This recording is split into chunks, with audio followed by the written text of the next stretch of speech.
Récemment, j'étais en train de parler avec une connaissance de certains traumatismes qu'on a eu pendant notre scolarité, en sachant qu'en plus, vraiment, là, je mérite une médaille pour le nombre de traumatismes que ma scolarité m'a causé, en sachant pourtant que j'ai toujours aimé étudier, mais voilà.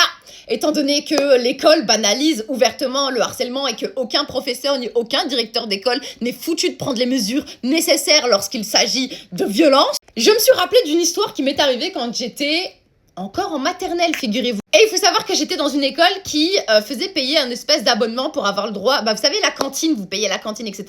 Dans cette école-là, ils faisaient un espèce d'abonnement pour avoir le droit à une collation pendant vos récréations. Très souvent, c'était un verre de lait, un jus de fruits et un fruit ou un biscuit, ce genre de choses. Et il faut savoir que moi, je déteste le lait de vache. J'ai un problème profond avec le lait de vache. En dehors du fait que je le digère pas, je trouve que ça pue, d'accord? Ça pue. Et surtout que c'est très déconseillé pour les femmes parce que c'est extrêmement inflammatoire et ça dérègle le système hormonal. Mais voilà, en dehors de ça, je trouve que le lait de vache pue, mais vraiment d'une manière astronomique. Et il faut savoir que du coup, j'avais à peu près 5 ans parce que ça m'est arrivé la dernière année de maternelle avant de passer en première primaire au CP pour les Français. Et pendant que cette prof était en train de nous distribuer notre petit verre de lait et notre biscuit, moi j'ai mangé mon biscuit, etc. Et je voulais pas boire ce lait. Parce que je n'aime pas le lait en fait. Et à un moment, la prof commence à perdre patience, elle commence vraiment à s'énerver contre moi. Et moi, je ne change pas ma position, surtout en tant qu'enfant, je n'aime pas ça, je ne vais pas le manger, je vais pas le boire, point.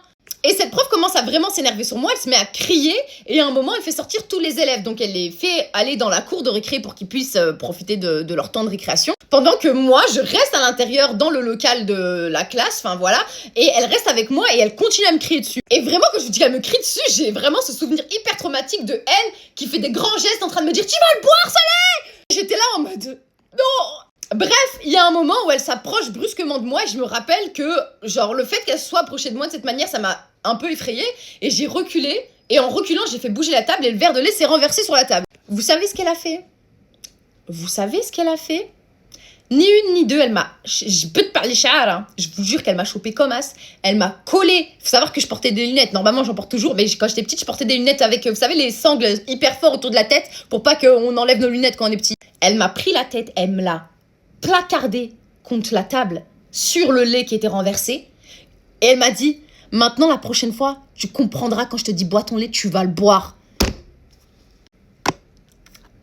Merci au système éducatif de toujours plus traumatiser les enfants, sachant que la plupart d'entre eux sont déjà très traumatisés par rapport à ce qui se passe chez eux. Vous ne faites que enfoncer le pieu.